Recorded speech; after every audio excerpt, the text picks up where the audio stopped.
Hey everyone, welcome to my Procreate demo for the piece I call Street Fighter V Hakan. So this design was just supposed to be me redesigning Hakan for Street Fighter V. He's one of my favorite characters. This is a brief recap of the flats process, which you've seen in the previous video. And then when it's done, I do like a little bit of a hold so you can see that. This is what it looked like when it was done with the initial flats. So I knew that when I was going to go into the next stage, I was going to render it much more completely. So here I'm going through now and I'm taking each one of those flats layers and I'm going in and cleaning them up. Some of it you might be able to make out, some of it you might not. It depends. Sometimes the changes were really minute, but it was important to me because it was about the accuracy of the painting process. I find that when I'm setting up my flats, that's the most sort of time-intensive aspect of doing a painting, because I'm trying to set up the base for what's going to be every shape thereafter. I sometimes edit the shapes as I go. It depends, but a lot of the time, I mean, this is really the blueprint. So here we're going to get to the end of the cleaning up.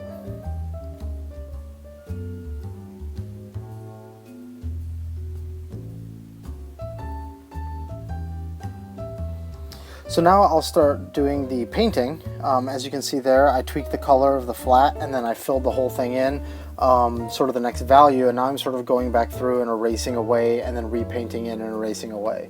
It depends on sort of what method I'm using to paint something, but in this one I decided to sort of go with this method that I use. I don't know, I was going to say it's sort of like a push and pull method, because in my mind that's sort of how I process it, but I don't know if that's really the most accurate way to understand it. Essentially, and you'll see it on the next layer way more pronounced, but I essentially lay down sort of a shape, erase away to knock it back, and then lay down the next sort of overlapping shape.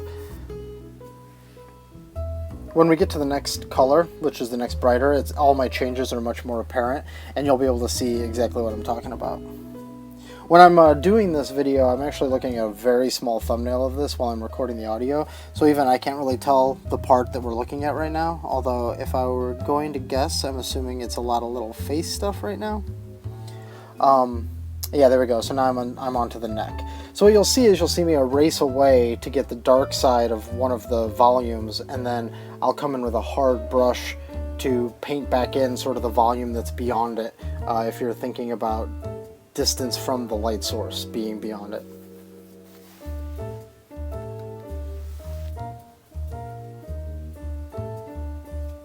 This was a very long painting overall. It's the longest one that I've done on Procreate, so it was really interesting to do a full body, fully rendered, and just sort of see what that whole process was going to be like. As some of you know who've been using Procreate, the larger your canvas, the more you're limited in the number of layers you're going to have.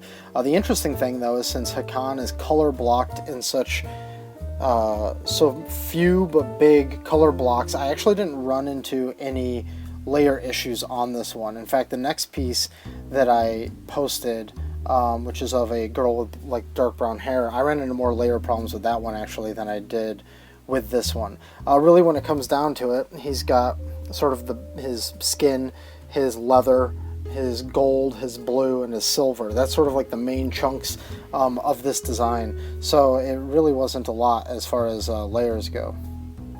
The only thing that was a lot of layers was trying to capture how shiny and reflective he is. So his skin had a bunch, but that's basically it.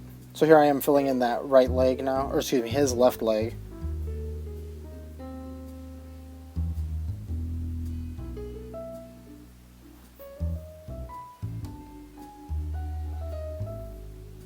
This video I slowed down a decent amount so that if people really wanted to stare at all the little painting things, you could see what was going on.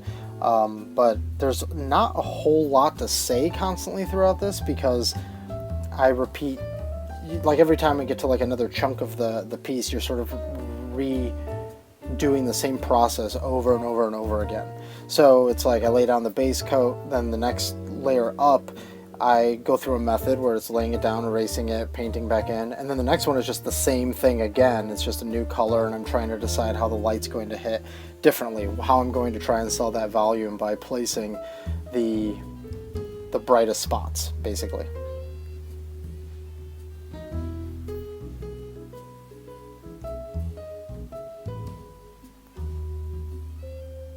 Hakan is just such a fun character. I could probably draw Hakan all the time. I love his face, his expressions. He's like maniacal, but he's not actually. He's like a family man with tons of kids, and I just think that that's like really funny. He's a CEO of a olive oil company, and then he does this Turkish oil wrestling on the side, and then joined like the whole Street Fighter racket. So I just think he's such a fun character.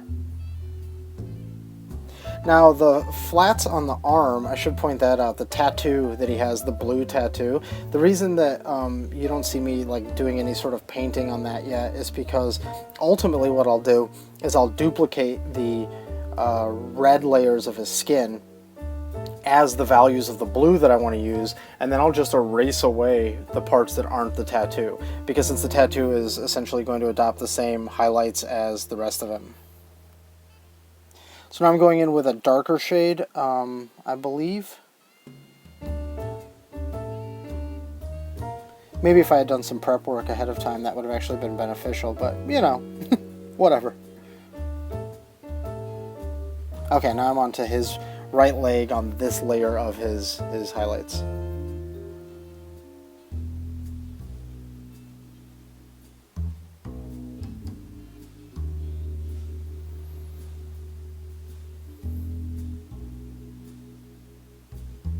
Now I'm going in with the darker layer. I can see it, so that's real. The interesting thing is that you sort of then have to flip your brain and you're doing the opposite. You're trying to sell the darks instead of the lights, which ends up just, you know, the way you're putting it down instead of like putting in something big, erasing away from it, and then putting the next thing down. You're putting the thing in and erasing away from it, and then it's like, but you're doing it opposite. That's like the worst description ever, but I think you get what I'm talking about.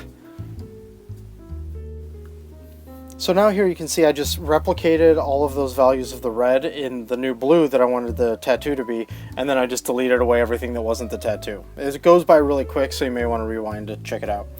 So this is me putting in the highest highlight on him, which is done by using a almost white yellow, and then I have the layer set to add. Add is the closest thing I found to what in Photoshop I use would be a color dodge layer with shapes transparency layer off, or transparency shapes layer off in the layer settings. That's Photoshop. Anyways, in Procreate you can just use the add layer effect. Oh, and now my son Jack has ran into the room while I'm trying to record this, so here, I'll let him say something real quick. Hi, everyone! And there we have a 3-year-old saying, "Hi, everyone." Wasn't that adorable? Anyways, moving on, this is the section where I'm continuing to do highlights on the face before I start moving on to the rest of the body. And now I'm on the other pack, and then I start adding in like a little bit of a squiggly effect to sort of get a little bit more of the shimmery shine going on the oil. For those who don't know the character, I mentioned Turkish oil wrestling earlier. Hakan is covered in oil when you play as him in Street Fighter, and you can even do a special move to cover yourself in more oil. So that's why I'm really going for this like crazy shine on him, which will get shinier. So here I make the background a little bit darker again so that I can push all the brightness that's going on in the foreground. And now I'm doing a bit of a rim light on him, trying to really capture a lot of the bounce light. Right there I was just on his deltoid, his left deltoid. So I'm trying to capture the gray in the environment that's bouncing off of him, the gold from the chain, all the colors around him. Since he's going to be mostly reflective, I want to make sure that that's at least somewhat accurate.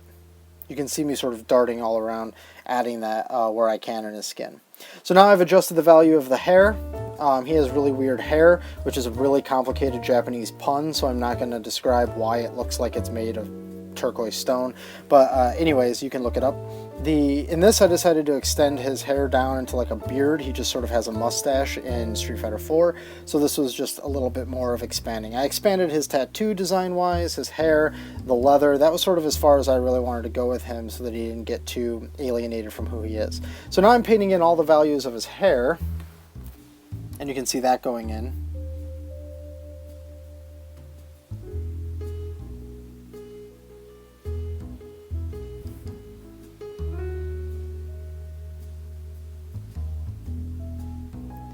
technically in Street Fighter 4, I think they just throw like a shiny shader across his entire body, every aspect of him when he oils up, but I sort of didn't want to go too crazy with it and make it so that there were like metal chains that then had oil on top of that, and then like I didn't want the blue, aside from the tattoo in his arm, to have like all the shine and make it all go crazy. So I mostly focus on the shine being just on his skin.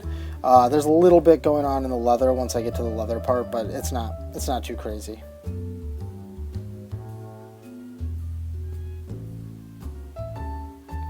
Hakan has this super geometric hair that's these sort of like, I don't know even what you'd call them, a bunch of little hockey pucks sort of, which is really annoying for somebody like me who does organic shapes a lot easier than I do inorganic shapes. But I've drawn Hakan so many times at this point, and I ruin his hair almost every time. I just sort of go into it with gusto and know that I'm going to be ruining it.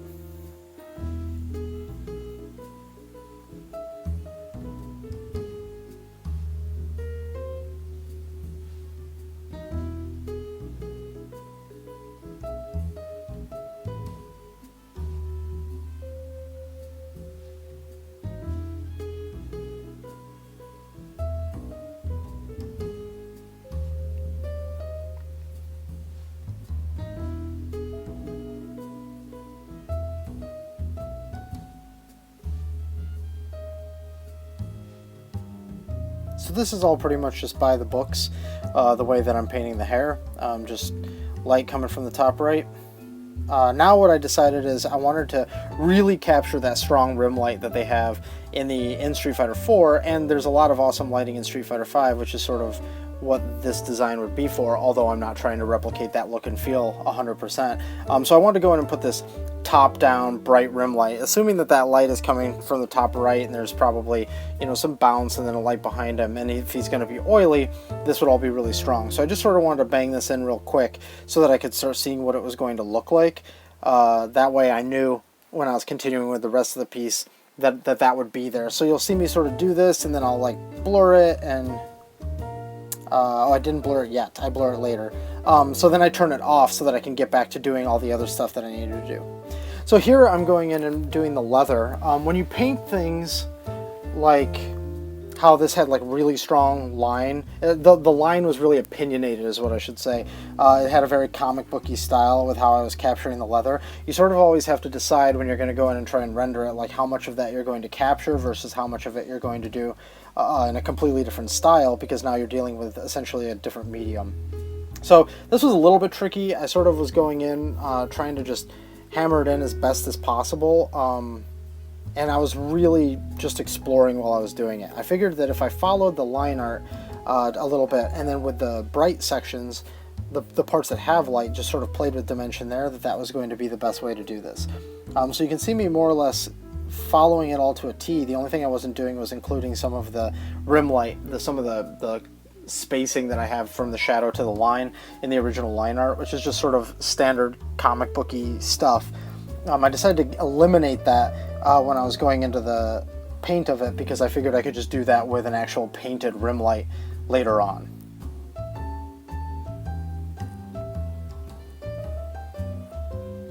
I've had some experience coloring other people's work that isn't my own, and it was kind of funny when I got to this part, because I've hit this crossroads before with other people's work, and it was just sort of interesting having something that had this look and feel that I've got in the leather, and then having to like solve it on my own, and it was of my own making. So it was kind of fun because I've had to solve these problems in the past, but not for myself.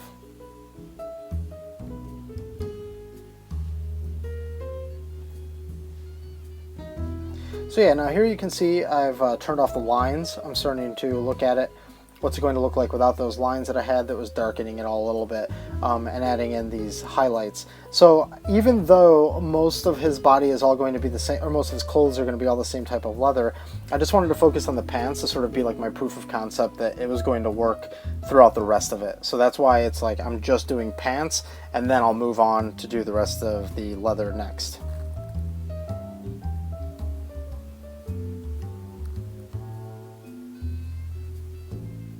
Here's some highlights. Then you can see I'm sort of fiddling with some layer settings. I decided to make those highlights a little bit richer than I was previously going to make them. And now I'm moving up to the belt. Now I'm just going to repeat the same process on the belt that I did on the pants.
So yeah, there's not a whole lot to say during this process. Like I said, I'm just repeating what I did on the pants. Some of it is interesting just because I'm sort of treating all of the leather the same, even though when I did the lines, you can see like on the sort of diamond pattern leather, I did do it a little bit differently. And now I'm just sort of trying to reconcile that so that it all feels like it's more or less the same material.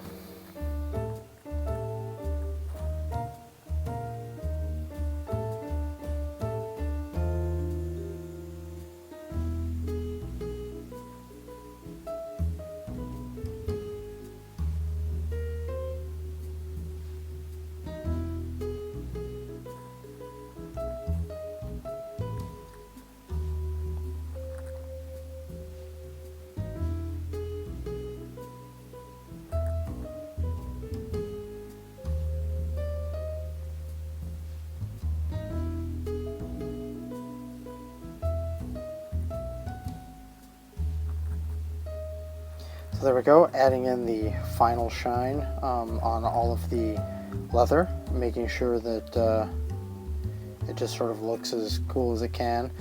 Here's the layer that I had in the original flats that makes it a little bit distorted and blue in certain spots. This is how I wanted to differentiate a little bit, and then I added a highlight and a shadow layer on those diamond parts up on his shoulder so that it looks interesting. And now I refined that rim light on the top of him, as you can see, and I'm going through the leather and adding in all of the bounce in there. So if you look closely over the last few seconds, you can see me putting in the gray from the background, and then there's going to be spots where I put in some bounce from his like bright red skin and some bounce from gold and all of that. Then I turn things off again because I want to try and get as clear a picture as I can when I'm going back in and laying in the next layer of stuff. So right now I'm starting on the silver, as you can see on his belt buckle, and then as it's starting to ripple through all of the little rivets and pyramids and stuff like that. It's really important, I felt when I was going into this, regardless of whether or not I did a good job of trying to communicate all the materials, since one of the most interesting things about Hakan is that oil and that it makes him so shiny. It's about sort of trying to do your best to nail the shininess of his skin, the shininess of the metal, how that contrasts with the leather, which is shiny, but it's not like crazy patent leather shiny, and sort of selling all of those aspects I thought was going to be important. So on the metal here, I'm going with that add layer again to try and really pop that the shiny aspect of it, and then make sure that there's enough contrast in that metal so that it looks accurate. And then I went in and put in the little bit of bounce, a little reflection essentially, on all of that silver. Now for the hardest part of the entire piece, I start working on the gold chains. Is there anything more annoying and time consuming to draw than chains? Probably not.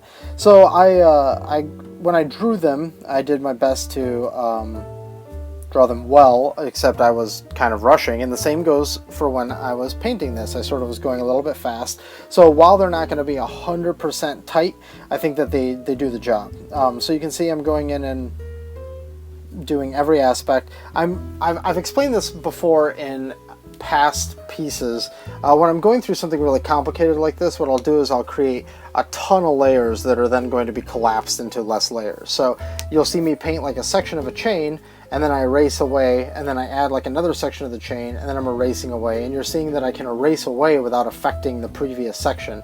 And that's because I'm keeping everything very separate, and then once everything has been established, I then collapse those down so that we have sort of like the bottom chain layer and then the next chain layer up.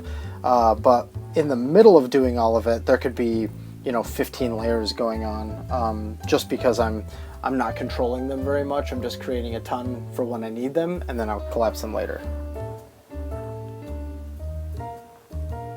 So the gold is going to end up getting the same treatment that the silver did. You see it jumps really fast there. I actually don't know why it did that, but I put in the really hard shine on the gold there.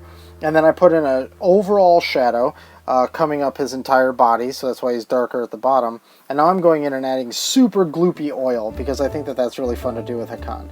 So the way I'm doing that is by creating the shape of the oil, and then duplicating that shape, changing the opacity of both of those, and then erasing away a little bit at one of them so that it's thicker at the edges and thinner in the middle, like oil would be, because it's turning form, and it has there's more density on those edges from your vantage point, basically.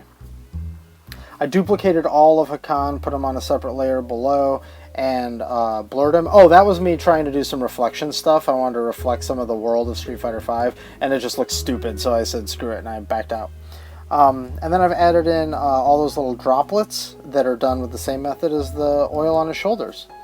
So this is basically the finished version of Hakan. If you've got any questions, please post them in the YouTube comment section, or I'm happy to answer them.